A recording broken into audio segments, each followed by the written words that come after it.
Hi, good morning or afternoon or even evening to you all today. My name's Emma Williams. Welcome to this webinar all about getting to that next academic position. Let's just dive in, shall we? So this webinar is brought to you by Researcher Live. So a fantastic suite of all sorts of tools for researchers, really to help you enhance your productivity. Fantastic resource for researchers. With Researcher Live, it does lots of different things. So you can read the latest articles without having to search. You can plan, you can collect, you can organize your research. A good one for me.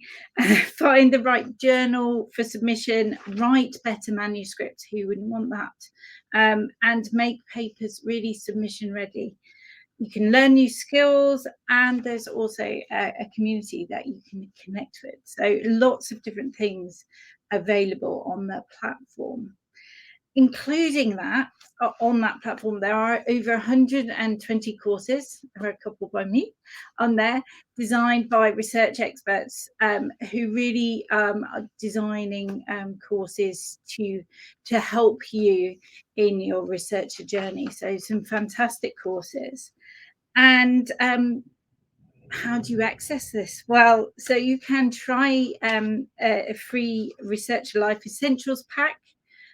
So great resources, and we're going to pop the link, or one of my esteemed colleagues is going to pop the link into the chat for you so that you can register for that free essentials pack, which gives you access to all those things that I've just outlined. So again, something really helpful for you to help you in your research journey. I wish that something like this had been available when I was doing my PhD and my postdoc. Okay, so watch out for that link when it appears. I'm going to dive into our webinar this morning. It's morning where I am, because we have a lot to cover. We are talking about getting to that successfully getting that next academic position. So we're going to start right at the very beginning. First of all, I'm going to introduce myself very quickly. So my name is Dr. Emma Williams. Very nice to meet you all. My biog is there, but basically a long time ago, I studied physics at Cambridge as an undergraduate, then moved into a much more interdisciplinary practical PhD, looking at magnetic resonance imaging. Loved my PhD. It was, I just love research. I still do. And so it was one of those things that really sort of, I felt in my element. So I hope you do too, whatever research stage you're at. I then moved into a postdoc for 3.5 years, based at Annbrooks, the big teaching hospital in Cambridge here in the UK. And then made a career switch, which I can talk offline about, to be teaching people who were doing PhDs how to teach. So using all the skills and experiences that I had got as a researcher, and you will have amazing skills and experiences. And part of what we're going to do today is think about how you can best convey those through the job application situation. But I really, really enjoyed it, found I loved training, and to cut a long story short, was eventually head of academic practice. So looking after everyone from PhD students up to professors with their training needs in Cambridge. Being head was great, but it didn't play to my strengths. I love working directly with researchers. And so I decided that I would go and have my own consultancy back in 2009. So I am still in business, still working with a huge variety of researchers across the globe, trying to help them make the best of their potential, because you are all amazingly highly literate, highly numerate, problem solving, project managing, amazing people. And so today is about how do we get that? How do we tell a prospective employer that we are that person? So let's dive in. There we go. So we're going to start right at the start of any job search, job application with job descriptions. And sometimes I think we overlook these, and they are so important to the foundations of our success in getting that next position. So let's have a look. So I've just popped some notes on the slide really to keep me on track. We will have time for a Q&A a little bit later. So if you've got any burning questions, just keep them to the end and I will answer them. So first of all, it's never too early to start looking for the next job. And there are two reasons for that. Firstly, your next job, your ideal perfect job might be out there and you might not have noticed it if you weren't looking. So there is that, but it is also a really good thing to look at what could come next. And that way you can think about building, as the last point says, a shopping list of skills and experiences that you need to use this current phase. So whether you're a PhD student or a postdoc, this current phase, how can I use this to the best of my advantage so that I am ready for the next step? Okay, and that is key. So if you know what a lectureship or a fellowship or another postdoc needs, you can start collecting those things because you're in an institution and they're all about learning. So there are usually lots of opportunities to get skills and experiences, and also you've got the Researcher Life Prep platform as well that you can use. So starting to look at the job market, really important, and then be specific. Don't just look at the titles, look at everything else surrounding it. So drill down into what is called in the UK the job description. So that piece of paper or PDF that tells you exactly what they are expecting the candidate to have. My method of choice is to print it out, old style, I know. Print it out and grab some highlighters, okay? And you want to go through highlighting the key words, the key skills, the experiences that they're looking for. Now, don't, sometimes I am guilty of this, highlight the whole page, okay? Highlight the key skills because those words we're going to use in our CVs and our covering letters later on. We might even want to put them in our own LinkedIn platform so that we can attract the right types of employers. So highlighting the job description, really, really important. If when you're highlighting, you think, okay, not sure I've got everything on this job description, don't panic, okay? Job descriptions are written for people who don't exist. They are written for, in the UK, we'd say angels, okay? So they don't exist. It's so perfect, you couldn't possibly be that person. So if you've got 60 to 70% of the criteria, then I would be having conversations with that employer and thinking, right, okay, I'm probably going to apply, okay? We tend to think, I must have absolutely everything. A case in point, I was working with a postdoc the other day, and it said must have two of the computer languages listed. And he immediately went into meltdown. He went, I haven't got all of them. I've only got 4. It says only 2. So don't beat yourself up that you haven't got everything on the list. It's a perfect list, okay? So this is where I would then make a table. So you've got some job descriptions do this for you. They've already outlined the essential and desirable. If they haven't, make a table, really simple. And then in that table, you're going to list all the skills and experiences, and then you're going to list all the examples you can think of from across your career. So you might have worked before, you might have worked in between degrees, you've got your degree experience from undergrad up to wherever you've got to. So thinking about making sure that you've put as much evidence in that table as possible. This is going to help you then write the application. When it comes to essential and desirable criteria, the best way of finding out what is really essential And what is less important is to have a conversation with that employer. So if they have contact someone for further information, you absolutely must do that. Anyone who doesn't is going to be at a disadvantage. And I saw another research career person on LinkedIn today, did exactly that. So she contacted the person, then she knew what they were looking for, made her application much easier to tailor. Okay, so thinking about that contact. When you're filling in your table, I want you to think about writing almost like mini stories, mini case studies of your experience. And you can use the CAR framework for this. Really simple, but absolutely brilliant when it comes to thinking about your CV and evidence on it, but also the interview. And CAR stands for your circumstance, so what was happening, the actions that you took, and then the result of those. So hopefully something positive.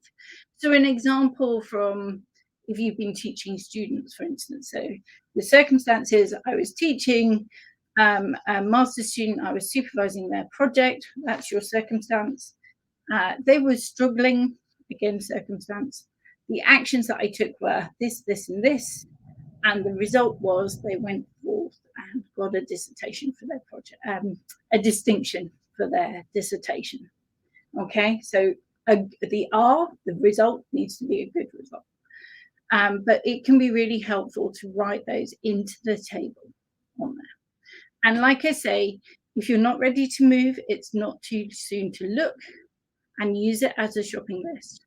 Don't just write the shopping list down and then hide it on your desk. I've got a messy desk here, you can't see. Hide it on your desk.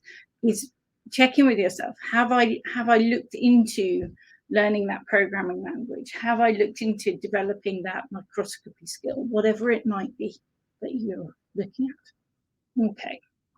The job description is really, really important. And just forward to that. So we're going to come on to your CV next. So we've looked at job descriptions. We found a great job. We've got our table with all our evidence. Should we just send in a generic CV? No, let's not do that. Sorry, I've lost my slides. There we go. Okay, so do take the time to tailor your CV. First and foremost, CVs are read really quickly because recruiters know what they're looking for. Okay, you've just waded through the job description to find out, but they wrote it, so they know. So they're going to be super quick.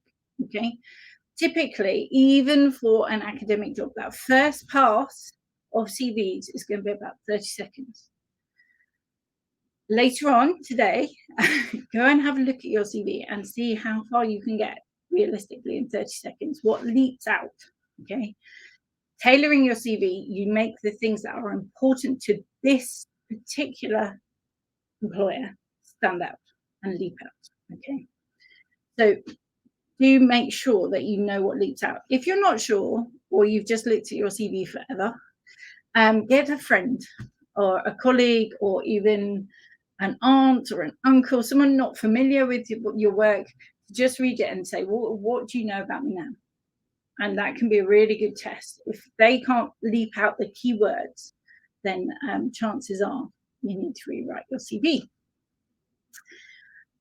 Sometimes there is a limit on the pages. Typically from where in the UK, we are looking at 2 pages and then publication list. It will vary across the world. Come on to that a bit later. But just because it says 2 pages, for instance, or even a 1-page CV, I've seen that before. Don't try and take all the margins away and take all the white space and write in, I don't know, 7-point font. That will be a disaster. It will be unreadable, really hard to follow. You won't be able to pull things out. So white space and clear headings. There's something as simple as bold, slightly bigger, is your friend. Okay, so like we've got on our slides here, we've got a heading that is bold and then some nicely spaced bullets. Okay, so that's what your CV should feel like. That sort of format, sort of light and airy, but full of content. Okay, so do think about the order. Sometimes I think we get stuck in a rut with the order. And it's up to us which order we put it in, so long as it sort of makes sense. So I tend to encourage people to put their publications at the end because that is going to grow. Okay, that list is going to grow, so it makes sense to have it at the end. Everything else is probably on those first 2 pages. If you are applying for a research position, so primarily a postdoc, where they are looking at your research brain and they're not interested in anything else, then put your research first. Okay. If you're applying for a teaching only position, like a teaching fellow, then guess what? You put your teaching first because that's what they're interested in. Now, you can do this in various different ways. You could do it chronologically, or you could do it with putting all the teaching together, all the research experience together. Whichever way you do it, just make sure that it makes sense, okay, so that I can follow it through. We don't want it to be like one of those sci-fi movies where we're not sure about the timeline and people keep going backwards and forwards. That's not helpful. Okay, it needs to make logical sense because someone is reading it quickly. If they have to stop, then that's some of your 30 seconds gone, which isn't a good one.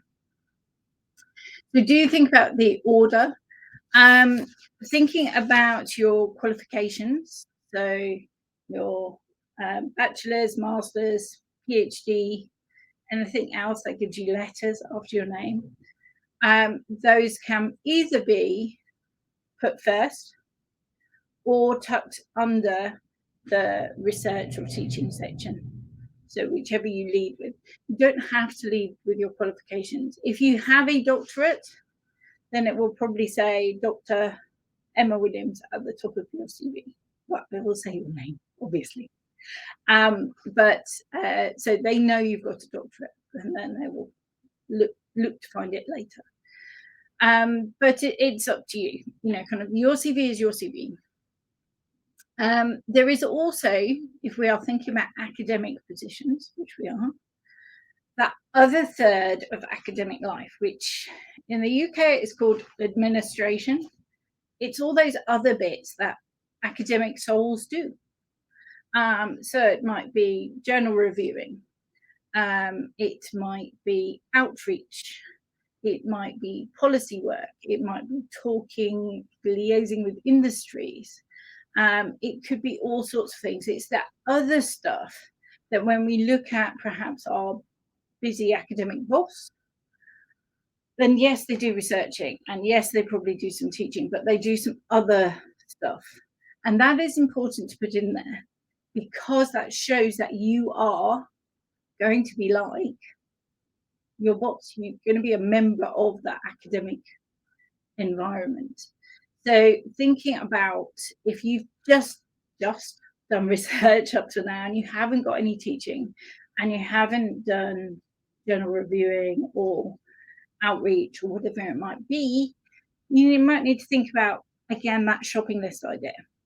Is there something that I can do to top this up? So I was working with a postdoc yesterday, looking at a teaching fellowship role, and he hadn't put teaching first, and I had to go to the second page of his CV to find it. And it was a teaching-only role. So it's like you move that right up to the front so that they knew that he had teaching experience without having to dig. You want to entice people with your CV so that they keep reading. So a bit like you see on social media, that clickbait, 50 images that you've never seen before and you want to click. You want your CV to be like that. You want your CV to entice people to read more. So if they find the thing that they're looking for really close to the top, then they will read on. Other things to do. So in your table, you've already echoed some of their language of the job description.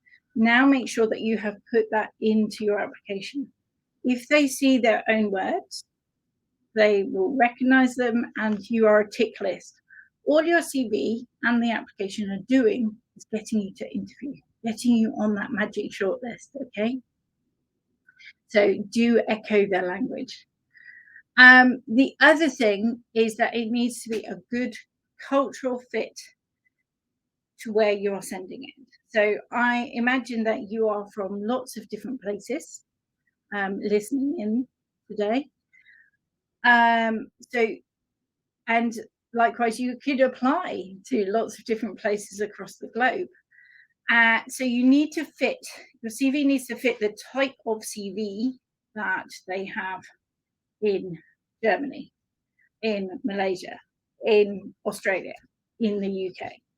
So you need to do a good Google or ask your friends and colleagues, what do you expect a CV to look like?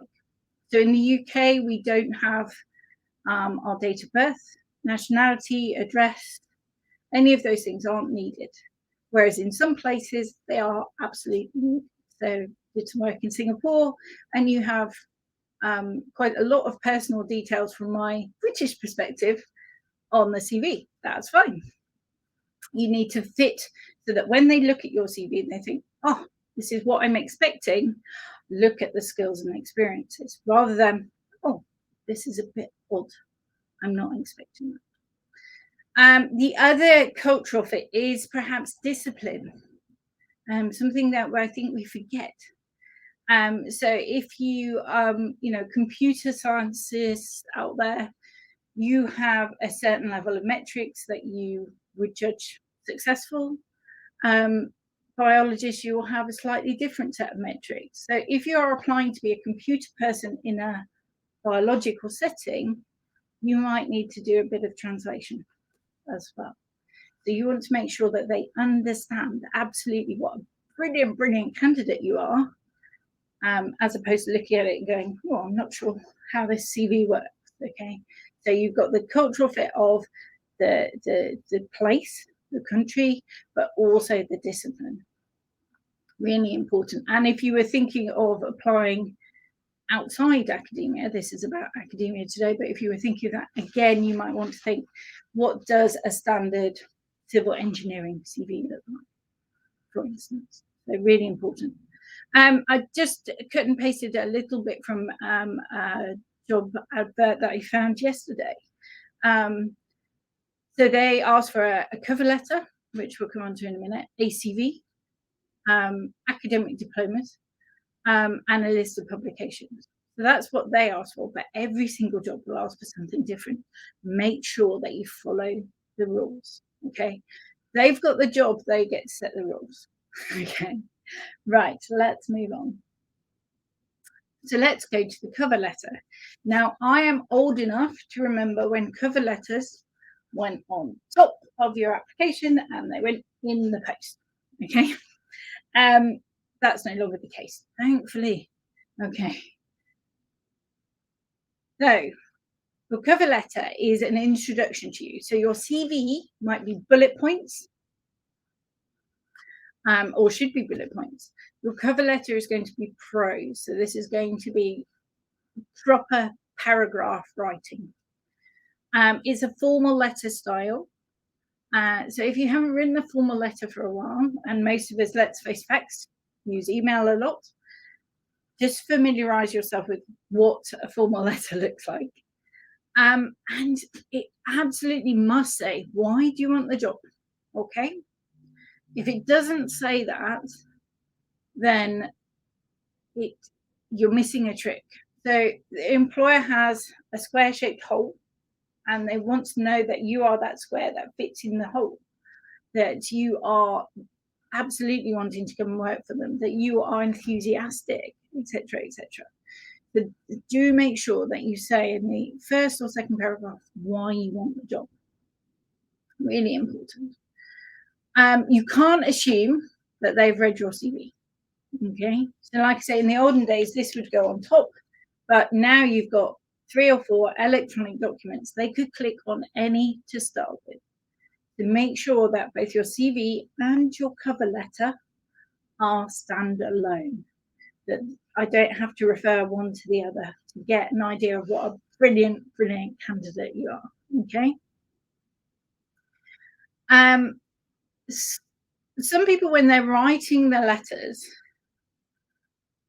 almost write it as a story. So they go, so I started at school and I studied this, and then I moved to my first university and I studied this and I did these subjects, and then I moved into my master's. And it is a way of writing it, but it doesn't emphasize your skills and experiences in the best way.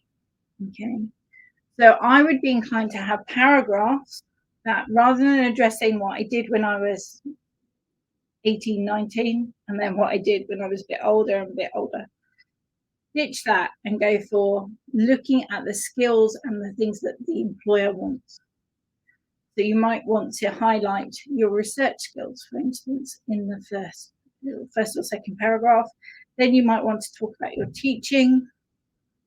Then you might want to talk about your, I don't know, industrial experience, if that's what they're looking for. So that each paragraph is answering right back to that job description. Okay. Because it's a letter, you can go into more detail than your CV would, because you've got short bullets on there. So you can be much more discursive, but do remember to be positive. Okay, so be really upbeat, use strong active words. So I led on this, I initiated that project, I developed this code, all those active verbs. If you are writing in a language other than your native language, then just make sure to get someone who is a native speaker to read that through, so that, again, it flows. You don't want anyone to stop. Then they're going to look at this really quickly. You want them to read it. So find a native speaker who speaks the language. So that job advert before was from Denmark, so find someone who speaks Danish if they've asked you to apply in that language. And do be positive throughout. Okay, so you absolutely need to say, highlight your skills, be positive. So don't, for instance, say, oh, I applied for 6 grants and I've got none of them. Write that instead, you have grant writing experience. It's true, and it's much more positive. So always, always, always be positive. Okay. So assuming, I did say this was a quick tour, assuming that your CV and your covering letter have got you to that lovely email coming back from the employer saying, hey, would you like to come for an interview? We need to prepare for that interview. Even if you've interviewed a lot, then, kind of treat every new interview as an opportunity to really hone your skills. More commonly is that I come across perhaps PhDs and postdocs who haven't interviewed for a few years. And unsurprisingly, we need a bit of practice. So my first thing would be to say is try and find someone to practice with. It can be a friend over Zoom or something similar, where you can send them the list of questions and go, ask me the questions. Okay. And they treat it formally. Practice, practice, practice. Really, really important. You need to walk into that interview knowing that you could not have done any more prep. Okay. There is nothing worse, and I have done it in my youth, of walking into an interview thinking, oh, I could have done a bit more. Okay. So making sure that you've done as much as you can. Yes, you might not get the job. Let's be realistic, but you want to feel that you've done the best job possible. Okay. So make sure that you do your prep, make time to do it. It will take longer than you think, especially if you have to do a presentation or something similar. You want that to be as good as possible. You want to have a dry run with your colleagues if it's a research presentation or a teaching presentation. have as much practice as possible. It really, really does help. The postdocs that I work with from Imperial College, for instance, always have a practice interview. And it makes such a difference. So try and set that up with some colleagues. You can return the favor by offering to do the same for them. So first things, make sure that you know all the logistics. So where is it going to be? Exactly where. So my big son graduates tomorrow. He is being really vague. And it's like, no, you need to know where to be, when. I don't want you to miss it. I don't want me to miss it. So you don't want to be late for your interview. That would be the worst thing. So finding out where it is. If it's online, I'll come to those in a minute. Rehearsing the journey, getting there the night before, if it's in a different city or continent, so that you know that you're there. And just making sure that you're familiar with all the logistical details. So do you have to do a coding test, for instance?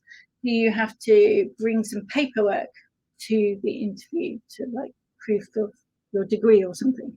Make sure that you've got all the logistics sorted. Really important.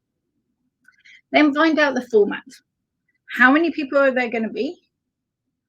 How long is it going to be? The length will tell you how long approximately you should spend on your answers. So if it's a 10-minute interview and they've probably got 8 to 10 questions, you're going to have to be quite pithy. Okay, you have to be quick. Whereas if it's a 45-minute interview, you can be a bit more discursive. You could give them some examples. No answers should be too long because they may get lost. You might get lost because you're nervous, but they might get lost following you. So they can always ask a follow-up question if they're unsure. Okay, so make sure that you know what the format is. If you need to do any tests or anything, make sure that you've understood those, that you have the technology to do those. Mostly now, recruiters are very good at giving people dry runs on technology. So the Researcher Life team here gave me a dry run the other day on this technology so that everything would run smoothly. Okay, if you think about interviews, they will be interviewing you and then will be interviewing someone else and someone else. So there will be a queue. So you need to be efficient. Okay, they haven't got time for you to be late, for instance. So think about who will be there. You can ask who the panel will be. They don't have to tell you. But if they do, then the rule of thumb is not to contact them beforehand. That would be rude and possibly a little bit unethical. But you can absolutely find out who they are. To find out who they work with, look up their research profiles, look up their teaching profiles so that you know who this person is. And that will help you prepare the questions that you think, oh, actually, they're probably going to ask me the teaching ones because they're the one with the most teaching experience. So finding out as much as you can. If they don't tell you the panel, then, you might have a look at all the academics in that department. Again, thinking about academic interviews, there will probably be some academics on the panel, but there might be HR, human resources people, or there might be a student representative, or there might be anything like that, kind of another person. Do not assume that they are going to ask you easy questions. Sometimes they are really hard questions. So, for instance, a student representative is going to be asking, what type of teacher are you? Are you going to, give us good teaching, etc., etc. So, making sure that you know who is on the panel. Absolutely, that first impressions do stick. So you don't get a second chance for a first impression. I'll say that again because it's complicated. You don't get a second chance at a first impression. So you want to pretty much walk on campus if it's face-to-face, or walk into the Zoom or whatever it might be, an AirMeet one or whatever, looking professional and ready. Okay, so thinking, kind of dressing the part. So I'm not your mum, but it is important to dress respectfully, respect the process of the interview. It gives you a bit of a boost as well. So it might be that you always are going to be wearing jeans and a t-shirt for your research life, but today for your interview, to get to that research life, you are going to wear a suit or a jacket or whatever the equivalent of looking smart for you is. Okay, it's about respecting the process. The other thing that I would say is that everyone gets nervous. Well, most people get nervous, and it's okay to be nervous. And I think panels respect that too, because it shows that you care. But thinking about, what do you do when you're nervous? You fiddle with I fiddle with my hair quite a lot. Do you tap your fingers? Do you do that? It's quite annoying. So thinking about, kind of, you'll know what you do when you're nervous. So thinking about how to minimize that. Could you perhaps take in a notebook so that, kind of it's, you're keeping your hands still. Another top tip, when I get nervous, my voice goes a bit squeaky. A bottle of water, preferably a spill-proof bottle, is your friend, and I think it's very acceptable now to take water in. A good panel should give the candidates water, but obviously if you're on Zoom, that might not work. Speaking of which,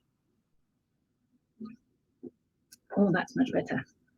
So if you're online, I will get to the questions in a few minutes.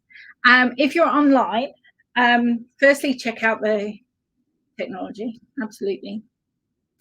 But making sure that you are either looking slightly up at your panel or directly across. So I've played around with my computer extensively in my chair so that I am looking slightly up at you for the majority of this presentation. Quite often, because if we're working on a laptop, we might be looking down, and that can look slightly condescending, but also it shadows your face. It can't have a nice view of you. So think about the lighting. So because I do this professionally, I have big lights here. It's quite hot.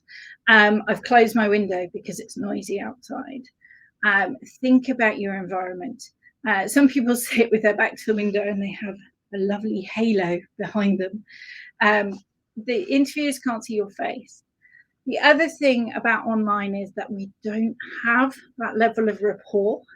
So you need to smile a little bit more, perhaps use your hands a little bit more so that you look animated. Otherwise, you can just look slightly like a robot, which isn't great. So try and be as animated as possible. And you need to question spot. So you need to think, go back to the job description and your table and think, what question could they ask me? What is the worst question that they could ask me? Have an answer for that one. Remember the CAR framework? That is your friend. Okay. So looking at those, you can go to various websites to find questions that people ask. In the UK, there is a brilliant website called jobs.ac.uk that has an interview question tool. And so you can get all the questions, lots of different questions, and then a hint on how to answer them as well. So that could be a great thing to do for your practice, is send that to someone and say, ask me all those questions. Okay, but you absolutely must prepare all the questions that you think you're going to be asked, including that one that you're dreading. Okay. I'm going to just run through it in the last 5 minutes, so a minute per question, and then I will come on to your fantastic questions. Is thinking about what are my sort of top 5 that always come up. And I've helped lots of people through practice interviews, and they're kind enough to tell me what questions came up afterwards. And these are my big five. Okay, I think if you can answer these, you're well on your way. Other questions will come up as well, but these are the ones that I've picked. So why do you want this position? It might be that you've always dreamed of moving to Sydney, Australia for a position, for instance. That's not a great answer to the question. So really thinking about, from the employer's point of view, what are they looking for? Be passionate about your why in the same way that you were in your covering letter. So why do you want this position? So I'm interested in this lectureship position in civil engineering at the University of Swansea, because or this position is the ideal opportunity for me to take the strengths that I have built up over the past 7 years as a postdoc into a lectureship position, something like that. So, kind of lots of evidence. You are a researcher. Make sure that you're not just saying something like, I have good communication, that you evidence it. How have you got that? Okay, so be positive about the why and link it back to the job description. Okay. Where will you be in, I'm missing a 5 in there, 5 to 10 years time. Okay, so this time frame question. Now, if you are on Zoom and you're having a virtual interview, then behind your screen on the wall, you could have a timeline. You could have your notes. If you're face-to-face, probably not going to work so well. But having that, yes, in 5 years' time, I want to be a senior lecturer with a group of 10. Our research group will be looking at this particular question, and we will have been funded by however you're going to fund your research. So they want a game plan. Okay. The 10-year question is, again, a little bit different in that in 10 years' time, where do you want to be? What do you want to be doing? You want to be a leader in the field. Okay, so you might need to talk a bit more about leadership in that 10-year question than perhaps a 5-year question. But having an idea of how you're going to get there, step by step, the grants that you're going to apply for, the students that you're aiming for, the size of your lab, all of this puts a flesh on the skeleton and makes it sound very realistic. What is your greatest achievement to date? Now, you've all got fantastic achievements, but this always trips people up. So think about it beforehand. And various people have said there seems to be a sort of tendency at the minute to say, I got through the pandemic. It's like, well, that's good, and I'm glad that you did.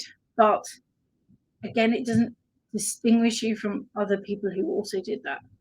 So thinking about your greatest achievement, relating it back to the role. So if it's a research role, you might want to pick a research example. Thinking about the CAR framework.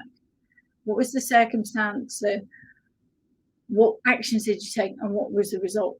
So that would say why it was a fantastic achievement for you. Unpack it a little bit.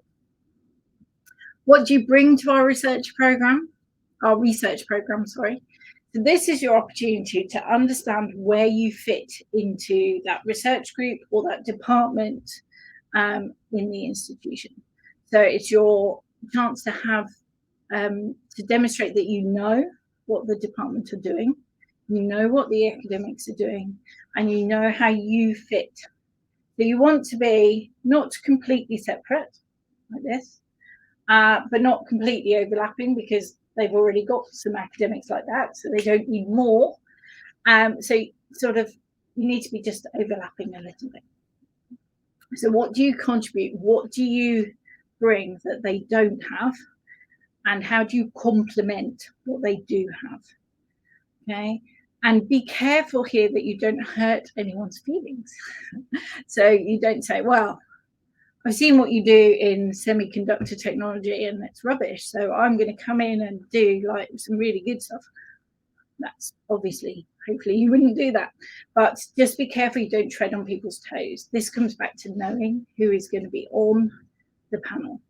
You might, again, thinking about your future, is if you really want to go and work in a certain university, is getting people to know you and know your research before a job is even advertised, so that they know who you are, so that this is a really easy question to answer because you know the academics there and you know how well you work. You might already have collaborators there.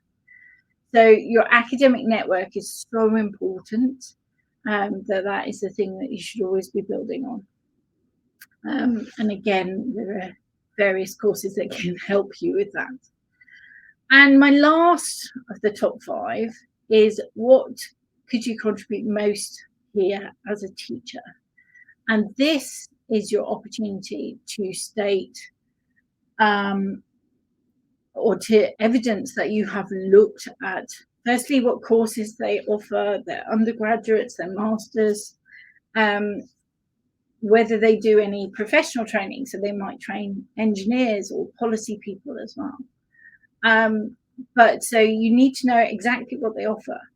But as researchers, we tend to go to the research focusing pages. I want you, for this question, to go and look at the undergraduate recruitment pages. What are they promising their undergraduates from their university teachers? You need to be on board and aligned with those. So have a look at what they promise. It might be that you're teaching mathematics to biologists or medics who really don't want to be doing mathematics. Or it might be that you're teaching mathematics to people who really want to do mathematics and love it. So you need to think about what you might be teaching and how you contribute to that. Again, be prepped for whenever you helped a student who's had difficulties and all those sorts of questions. But this is my top 5 for you. So I'm just going to go to the thank you slide, and I'm happy to have a chat on Twitter or anything, but I'm going to hop to reading the Q&A. So Aditi said, is it true that first impressions stick? What else can you make a successful, memorable interview in such a short time? So be smiley, I think helps, even if you're nervous. Making sure that you're dressed respectfully and showing that you've prepared. I think that is the thing. Even when I've had people who I haven't offered the job, I've had a positive experience interviewing them. It's just been that there's another candidate out there. So that positive experience is going to stay. Next time you apply, that's going to be remembered. So again, that first impression, even if you might apply another time, is really worth it. So Justin has said, how do you initiate the topic about salary? Oh, this is a good one. Do you have an opening line for it? Is it necessary to discuss it if the panel does not bring it up at interview and you can sense that the interview is over? Again, this might be something. Oh, and Aditi's just put in the chat the feedback form, which I will remind you to do in a couple of minutes. So, Jason, I think for me, I wouldn't bring up salary in the interview. Most university jobs have a salary associated with them or a salary band. The negotiation over salary, I think, comes when they offer you the job. So if they offer you the job, you're going to be flattered, you're going to be excited. Don't say yes immediately. Say, oh, that's brilliant news. I wonder if I could have a couple of hours or a day to think it through. And then you can go and go, yay, got offered the job, and then think about the salary that you need. So usually on job adverts, there will be a salary in there. If you can't find one, actually for most academic jobs, they are fairly transparent, but somewhere else, then places like Glassdoor or a comparison site could help you ballpark that figure. If they have a salary range, say for a postdoc from A to B, then what you need to think about is your skills and experiences and where you are on that scale. I think it's always worth asking for a couple of pips up.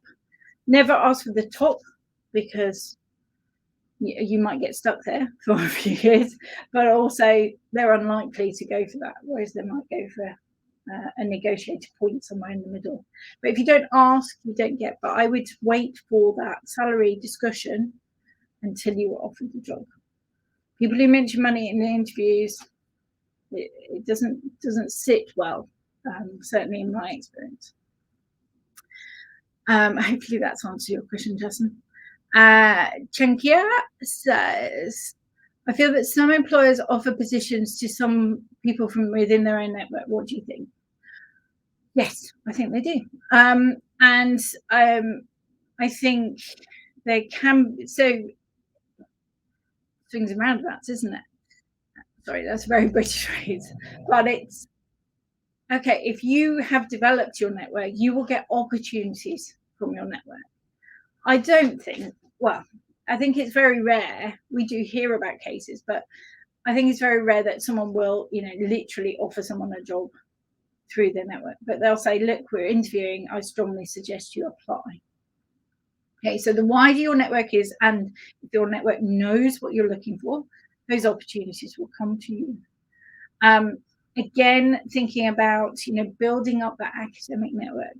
So if you're applying to the University of Swansea, which is in Wales in the UK, then do those academics know you? If they know you already, you're already a warm contact. So you're already a little way down the line. So yes, and I think sometimes job adverts, absolutely, they've got someone in mind and they advertise it really super quick, and that person was always going to get it. Kind of view those as a bit of life experience, a bit of interview practice. But in the main, it comes from your network, so you can develop that through developing your own network. So Editage asked, is it more valuable to mention something personal or something in relation to your academic achievements, to question 3? I would always stick to the academic, Aditi, and this is a little bit gendered. So sometimes people answer that question with, my greatest achievement is my children. And anyone who's raised children, absolutely, it's a very hard job, but it comes back to the job description. So thinking, answering it with the job description in mind, because that's what the interview is about, is getting that position. So I would pick a research achievement. Chances are, because our research is tied to who we are, it will be a personal answer. So don't forget to put in that passion and that drive and that ambition, absolutely. But I would stick to something sort of research-based. Okay, I'm just having a look at the other questions. Bring my mouse down so I can scroll. Where did I get to? Mohid Noor says, what happened if your achievement performance was not that great? Will it good to boast for your intended position? What's your advice?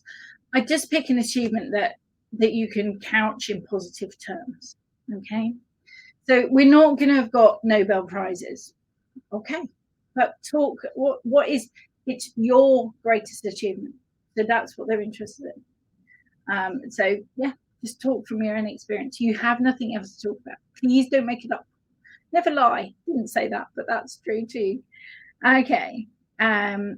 What about the strengths and weaknesses during the interview? Oh, I love these questions. So strengths, if they ask for your strengths, again, relate them back to the job. So, and don't just say, I've got something like great attention to detail. Okay. Think about using that CAR framework. I have great attention to detail. A really good example of this is and there's some evidence. Okay. So, and with strengths, you can have a couple, but you don't want to make it too long. With weaknesses, if they still ask that question, then pick one that you can turn around. If they're going to ask the silly question, they're going to get the turning around answer. So a great colleague of mine always says, I'm really impatient. but that does mean that I deliver on projects really quickly. A great example of this would be, again, it's another way of turning it around and presenting, a successful mini case study. So yeah, a weakness question I don't like, because I don't think it helps them choose, but it might be in there. So it's being prepped for that, but pick something you can turn upside down. Editage has also said, is it wrong to take some time to ask questions you might have at the end of the interview? How much time should you take for this? So a good interview would say, do you have any questions for us? And if you're going in face to face, I might have them in a notebook. They have not got time for 20 questions. Okay. Just pick one that perhaps you couldn't have found out in any other way. So don't pick something that is very obvious from their website or from the materials they've sent you, because again, that shows that you haven't prepped. But something about, there might be, how much research space are you planning on giving? If they haven't told you, it's perfectly all right to say, I think all my questions have been answered during the process, but one thing I would like to know is what is your time scale for making a decision? Because that's good, because you don't want to get out the interview and then think, waiting for the phone to ring, and they're going to make a decision in a week.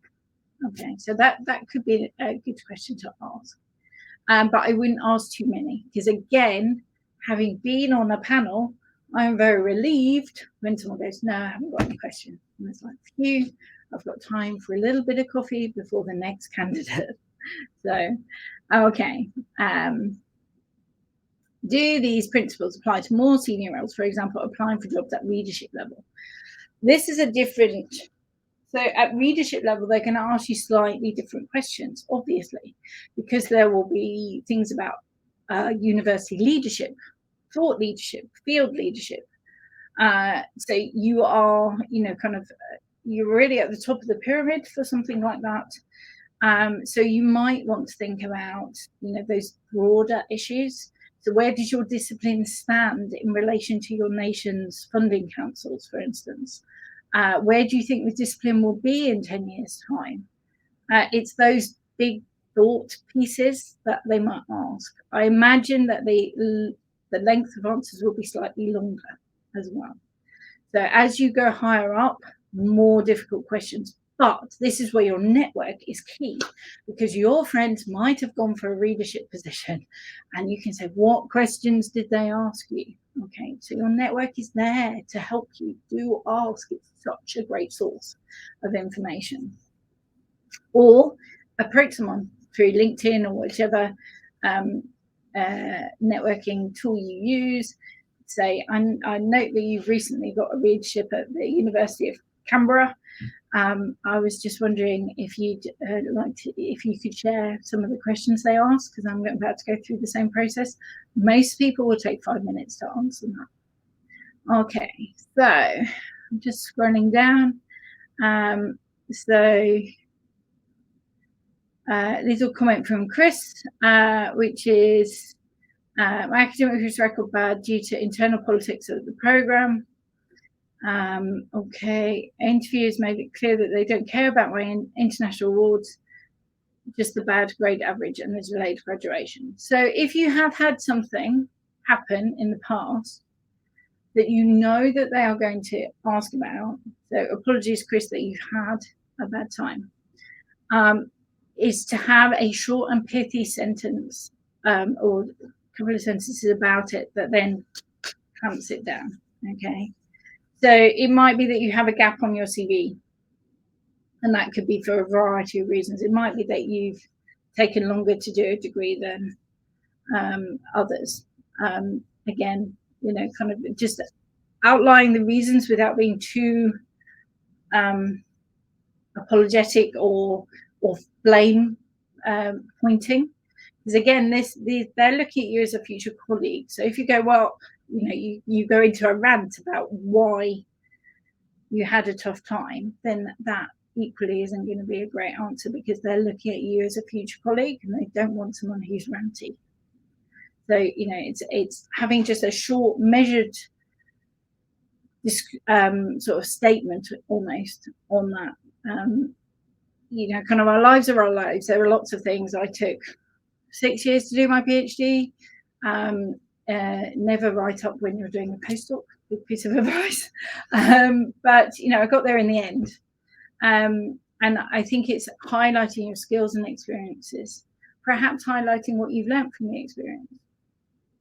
Again, can be a good way of turning that bad experience around into a positive statement for your interviews. But yeah, apologies, Chris, that you have had that experience. But yeah, a short pithy statement on that. Okay, I think that might be all the questions. Please fill in the feedback form. This is my first webinar for Research Life. So I'd be keen to see what the feedback is, and I know that my esteemed colleagues will be as well. So thank you very much for joining me today. Have a lovely rest of day, evening, wherever you are. And best of luck with your ongoing research endeavours. Thank you, everybody.